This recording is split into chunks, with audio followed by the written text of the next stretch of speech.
On va conclure cette semaine sur la création de contenu.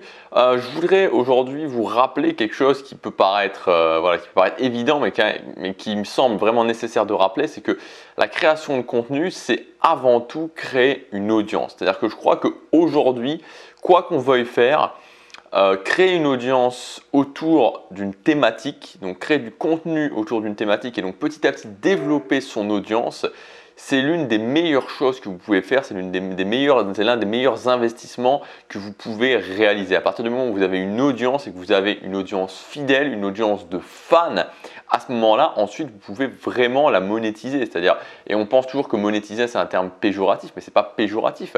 Vous pouvez vendre ce que vous voulez, c'est-à-dire vendre des cours de guitare, vous pouvez vendre un livre si vous avez écrit un livre, vous pouvez vendre du contenu payant, vous pouvez vraiment tout vendre. Donc c'est pour ça qu'aujourd'hui, être capable de créer une audience fidèle, et j'insiste bien là-dessus, créer une audience de fans, c'est quelque chose d'impératif.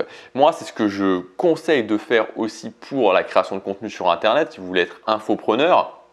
Tout simplement parce que c'est beaucoup plus intéressant de travailler avec les gens sur le long terme, c'est beaucoup plus intéressant d'apporter de la valeur aux gens et de leur apporter des solutions avec des formations à un problème et de continuer à travailler sur eux, enfin de continuer à travailler sur le long terme plutôt que d'essayer de vendre des grosses formations extrêmement chères avec un système compliqué derrière et de dire ok, je vais essayer de convaincre un maximum en tout cas je vais essayer de convaincre des gens qui vont arriver de leur vendre une formation à 1000 ou 2000 euros et puis après ces gens-là, une fois qu'ils ont acheté la formation à 1000 ou 2000 euros, bah voilà, c'est terminé, on s'en fiche, ils partent dans la nature et moi, ils vont de leur côté, moi je vais du mien et c'est très bien.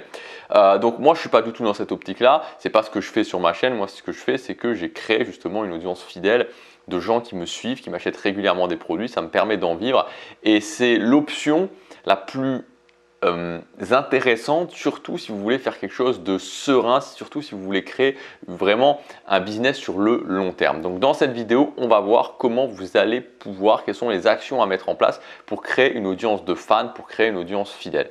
Juste avant ça, je vous rappelle qu'aujourd'hui, c'est le dernier jour pour accéder à ma formation. Donc là où je vous dévoile, le nom de la formation s'appelle « Je vous dévoile ma stratégie de contenu quotidien ». Vous avez toutes les informations dans le premier lien dans la description. On va voir véritablement, vous aurez un système à recopier qui va vous permettre d'avoir des nouvelles idées, de vous organiser, de trouver des moyens quand vous n'avez pas le temps, de continuer à avoir l'énergie d'avancer dans les moments difficiles, de créer votre philosophie unique pour vous démarquer. Et je vous partagerai aussi les secrets que j'ai jamais partagés tout au long des 1000 vidéos que j'ai publiées depuis le 1er janvier 2016. Alors, la première chose à faire si vous voulez créer une audience fidèle, c'est de publier du contenu régulièrement. Alors ça paraît aussi idiot, pourtant il y a peu de gens qui le font, il y a surtout peu de gens qui le font sur le moyen ou sur le long terme. Vous savez, c'est un petit peu quand on regarde du contenu sur YouTube comme quand on regarde une série télé. On a l'habitude peut-être d'avoir cette série télé tous les lundis. Les gens ils vont avoir l'habitude, votre audience ça va avoir l'habitude de consulter votre contenu. Par exemple, si c'est le lundi, le mercredi, le vendredi ou peut-être tous les jours. Moi je sais qu'aujourd'hui, il y a beaucoup de gens qui me suivent tous les jours et le fait que je publie quotidiennement, c'est quelque chose, c'est un élément central parce que mon audience sait que peut-être, parmi certains d'entre vous, je sais qu'il y en a qui se disent ok, ce matin je vais pouvoir avoir la vidéo de Gabriel ou ce soir je vais pouvoir regarder la vidéo de Gabriel, c'est sûr, elle est là tous les jours. Donc peu importe que ce soit tous les jours ou que ce soit plusieurs fois par semaine, mais encore une fois, ce qui est important, c'est que ce soit régulier. Donc décidez d'un rythme de publication régulier et faites-le, tenez-le sur la durée. Le deuxième point, c'est de faire passer votre message, de faire passer votre philosophie avant les stratégies marketing. Ça, je le répète, on le répétera jamais assez, en tout cas dans la vision de la création de contenu que je défends. C'est beaucoup plus important d'avoir un message fort, d'avoir une philosophie forte que de faire de la publicité, que d'essayer de faire des tunnels de vente, que d'essayer de mettre en place des machines compliquées pour essayer de vendre encore et toujours. Il faut comprendre que c'est avant tout votre message, avant tout votre philosophie, avant tout la façon dont vous vous différenciez, ce que vous apportez de nouveau qui va faire que les gens vont rester, sur le long terme. Donc concentrez-vous vraiment là-dessus, concentrez-vous, dites-vous ok, qu'est-ce que j'apporte de différent? Qu'est-ce que je fais de différent? Quel est mon message? Quel est le message que j'ai? C'est très important, peu importe la thématique dans laquelle vous êtes, mais quel est votre message? Moi, mon message aujourd'hui sur cette chaîne, c'est que premièrement, il faut travailler dur. Et deuxièmement, c'est que à partir du moment où, peu importe d'où je pars dans ma vie, peu importe où je veux arriver, peu importe mes objectifs, si je pose des actions au quotidien, que je contrôle mes journées, je vais y arriver. Je veux y arriver et je vais y arriver. Donc quel est votre message? Le troisième point, c'est ne mentez pas, parce que ça se sent quand vous mentez, et admettez vos faiblesses. Faites de vos faiblesses finalement j'ai envie de dire des forces. C'est-à-dire qu'aujourd'hui, par exemple, moi, je suis quelqu'un au niveau de la création de contenu, bon, voilà, je gagne bien ma vie, vraiment bien ma vie, mais par rapport à certaines personnes qui vont sortir des chiffres du genre 50 000 par mois, du genre 70 000 par mois, j'en suis pas là. Mais ce n'est pas ce que je vise. Voilà, ce n'est pas ce que je vise. Moi, je fais d'autres choix. Moi, dès le départ, alors à certains moments, je me suis posé des questions, mais rapidement, en tout cas, j'en suis arrivé à la conclusion que premièrement, je n'étais pas un comptable. Donc premièrement, créer un business en ligne en mode comptable, essayer de faire, voilà, essayer d'être sous des tableurs Excel pour voir les taux de conversion, pour voir si le bouton rouge ou le bouton bleu convertit plus, ça ne m'intéresse pas. Ça ne m'intéresse pas du tout. Et deuxièmement, je préfère avoir quelque chose de sûr. C'est-à-dire que je ne suis pas prêt à me dire ok, pour avoir plus d'argent, je vais partir dans des choses qui font que je pourrais un petit peu retourner ma veste par rapport à mes valeurs. J'ai pas envie de faire ça. Donc c'est pour ça que voilà, j'admets certaines de mes faiblesses, mais je dis aussi, voilà, ça peut paraître comme des faiblesses, c'est-à-dire que le fait que je gagne moins que d'autres personnes, ça peut paraître comme une faiblesse, mais pourtant pour moi, ça me permet justement aujourd'hui d'être serein par rapport à mon business en ligne, de savoir que c'est quelque chose qui va continuer sur le long terme, peu importe ce qui se passe, peu importe les aléas, que ce soit de Facebook, que ce soit de YouTube, que ce soit de Google, etc. etc. Donc ne mentez pas, soyez cohérents et dites-vous, ok, quand j'ai une faiblesse, tout simplement, je vais la dire. Je vais dire ma faiblesse et c'est tout.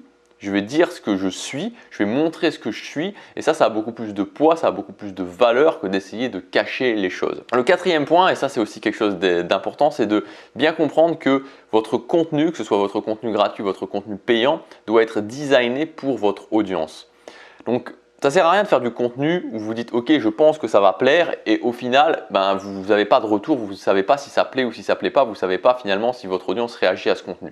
Donc il faut que vous ayez un maximum de feedback de votre audience pour petit à petit développer ce que j'appelle produire du contenu sur mesure.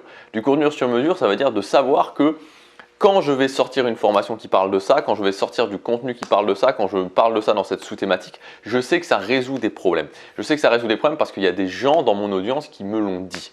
Donc faites régulièrement par exemple des sondages. Quand vous n'avez pas suffisamment d'audience, vous pouvez quand même essayer de faire un sondage et puis sinon vous pouvez aller voir par exemple dans des groupes Facebook, mais après mettez en place vraiment cette chose de faire régulièrement des sondages, d'avoir régulièrement une interaction avec votre audience. Vous pouvez aussi à chaque fois que quelqu'un s'inscrit par exemple sur votre mailing list, lui poser une série de questions parce que ces informations elles sont très utiles.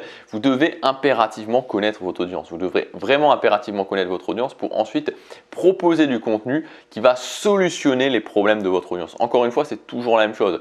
Si j'apporte des solutions concrètes dans mon contenu gratuit et dans mon contenu payant, alors je vais réussir.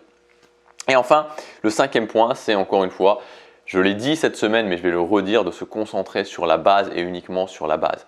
Au départ, jusqu'à 2 000 € par mois, vous n'avez pas besoin, 2 000 € par mois de chiffre, vous n'avez pas besoin de vous concentrer sur autre chose que comment je fais du contenu gratuit de bonne qualité, comment je fais du contenu payant de bonne qualité. Gratuit, payant, je continue à faire ça. Pas besoin d'aller voir autre chose, pas besoin de se concentrer sur autre chose, uniquement ça, ça vous suffira largement pour atteindre cet objectif.